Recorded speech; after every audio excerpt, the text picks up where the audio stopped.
Hey, I want to talk to you today about catching a prospect live. As I mentioned in the past, it's very, very hard to get a hold of executives. They're very, very busy, they have short attention spans, and they're overwhelmed with a lot of work to do. But sometimes you get lucky and you catch a prospect live. Now what? What do you do? Well, first of all, as I mentioned before, when you catch a prospect live, always show respect and professionalism and ask for permission to chat. There's a lot of people that will say, you should just start talking, but I disagree. You don't know if they're in the bathroom, if they're in a meeting, if they're going through airport security. You don't know what they're doing. Don't ask them, how are you doing today? I think that people get turned off by that question. I think it's an old school question. What I ask for is one of two questions. Did I catch you at a good time? That's a yes or no question. Or did I catch you in a meeting? That's a yes or no question. People will always be upfront and tell you if it's not a good time. But I always err on the side of being respectful and courteous. Once you chat with them, share your value proposition with them. Hey Johnny, Ray Rucker with Connect 5000 in Kansas City. I'm following up on a letter I sent you last week. Did I catch you at a good moment? Well, Johnny, we help companies accomplish X, Y, and Z. If I caught you at a good time, I'd like to ask you a couple of questions. Remember, ask for a meeting, ask to visit, ask to chat. I don't ever like to use the word appointment. To me, when I think of appointment, I think of a doctor's office or I think of the IRS. It's too sterile, it's too cold, and then too impersonal. I like to ask people, can we meet? Can we chat? Can we visit?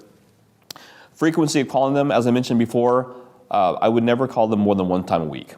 If I call them on Monday, the earliest I'm going to call them again is the following Monday. I want to space out my touches. I want to come across as pleasantly persistent without coming across as annoying. If you talk to a gatekeeper, treat them with respect. They can always help you. Sometimes if it's a large company, they may not know who you should talk to, but sometimes they do. And so I always ask them, hi, Mrs. Gatekeeper, can you help me please? Pause.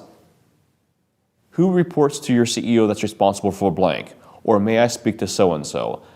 Always show respect because they can be a great ally in helping you maneuver and get through large companies. When you catch a prospect live, ask open-ended questions and don't be afraid to reference things they've seen in the past. Maybe you sent them an email. Maybe you sent them a letter. Reference that because they may have seen it and they didn't do anything about it, and you need to gently remind them that this is who you are and why they're calling. If a prospect agrees to meet with you, take what they give you.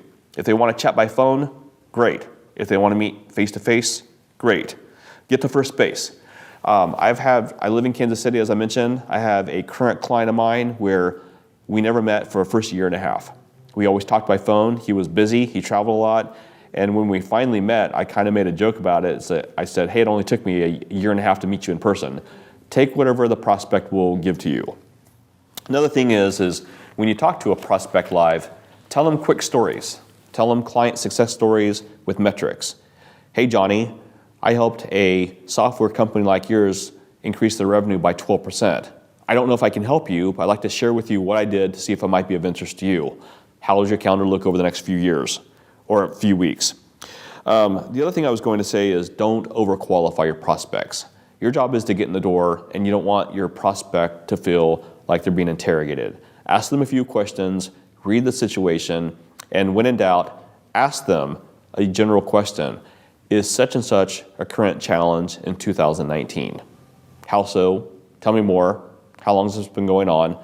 And then from there, hey, how does your calendar look over the next few weeks or month to meet? Some people are very, very busy and they're booked out for the next few weeks. Don't get discouraged. I've set meetings with clients or with prospects and clients where they couldn't talk for the first few weeks and it was a month or two out. That's okay. Once you do set a meeting, send a calendar invite so they'll accept it and get it on their calendar right away.